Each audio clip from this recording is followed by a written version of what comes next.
აგებული ადგილი არც უბანში არ არის. აქ ხალხი არ მოდის საერთოდ. როდის დარეკეთ სამაშველო? საათნახევრისი დარეკილია უფრო ადრე კიდე. კაცოშვილი არ მოდის. არ ვიცი, ღამე გააღვიძეს ხალხი და ისე გამოყავს ზოგიერთები. თვითონ ერთ-ერთი სამსახური არ მოსწონს. არცაც პატრულის ერთი თანამშრომელი არ გამოჩენილა. არა, საერთო. ანუ იმას ფაზარი არის დაფიქსირებული iPhone-ზე. არ მახსოვს რომელი საათი იყო, მაგრამ 1 საათზე მეტი რო არის და ჯერ ეგეთი ხო არ იღებდნენ ყურგილს. მე კიდე მამშვიდებ დაწყდით ქალბატონო. რანაირად უნდა დაწყდნენ, როცა სახლი უკვე ჭერამდე არის წყალში. შიგნით ვინმე არის ადამიანი. გეჭიროს ყურე, ნა მოიყვანო. ხალხი დაიხოცო, მოიყვანე ნარმანია ყურები და მოათრიეთ ის აკა კაცო. დინარისგან უკვე განადგურებულ ქუჩაზე ნარმანია დაახლოებით 1 საათის შემდეგ მაშველებთან ერთად მივიდა. მუშაობს ქალბატონო ყველასთან და ყველა სამსახური დაძაღებულია, ყველა მობილიზებულია, მოვიდა აგერ სამაშველო, აქ არის საპატრო. არ არის მანქანები გამოიძახეთ, ძალიან ბავშვები თითქოსტენი.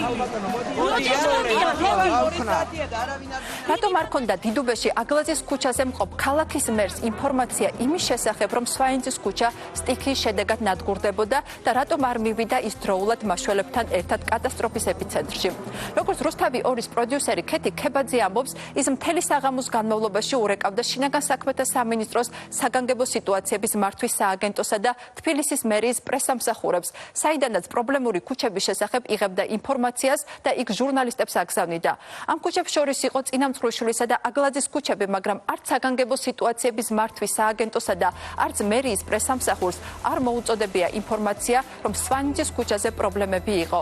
ანუ არც საგანგებო სიტუაციების მართვის სააგენტო და არც მერია, როგორც მინიმუმ პირველის ნახევრამდე, ანუ მთელი ის პერიოდი, როცა სვანიძის ქუჩაზე კატასტროფა ხდებოდა, მეორე კატასტროფა კი ახალ მაგისტრალზე იწყებოდა, დიდი ალბათობით არ ფლობდნენ ინფორმაციას.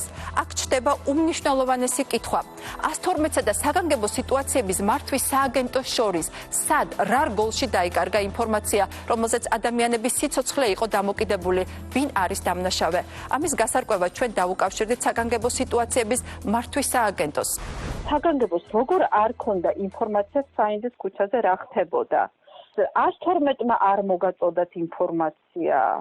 ანუ ამაზე ვინმე დაგველაპარაკოს და აგვიხსნას, იქნებ ვინმე ინტერვიუზე დაგთახდეს ან საგანგებო სამსახურის სააგენტოს უფროსი, ან ვინმე პასუხისმგებელი პირი. კარგი ქალბატონიკა, დიახ, აუცილებლად მაქსიმალურს გავაკეთეთ, რომ თქვენს კითხვას პასუხი გავცეთ, ამომწურავი, ცოტა მოგვიანებით შეგეხმიანებით. კარგი.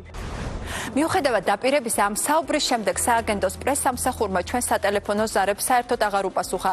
ჩვენ ზარებს არ უპასუხეს 112-ის პრესსამსახურშიც, საიდანაც ოფიციალური წერილით 13 ივნისის საღამოს 10 საათის შემდეგ სტიქიასთან დაკავშირებით შესული სატელეფონო ზარების სიას ვითხოვდით. როგორც ჩანს, ხელისუფლებას კატასტროფაზე დაგვიანებულ რეაგირებასთან დაკავშირებით გაჩენილ კითხვებზე დამაჯერებელი პასუხები არ გააჩნია. ამას 16 ივნისს გადაცემა არჩევანში თბილისის მერის დავით ნარმანიას გაღიზიანებული პასუხებიც მოწმობს.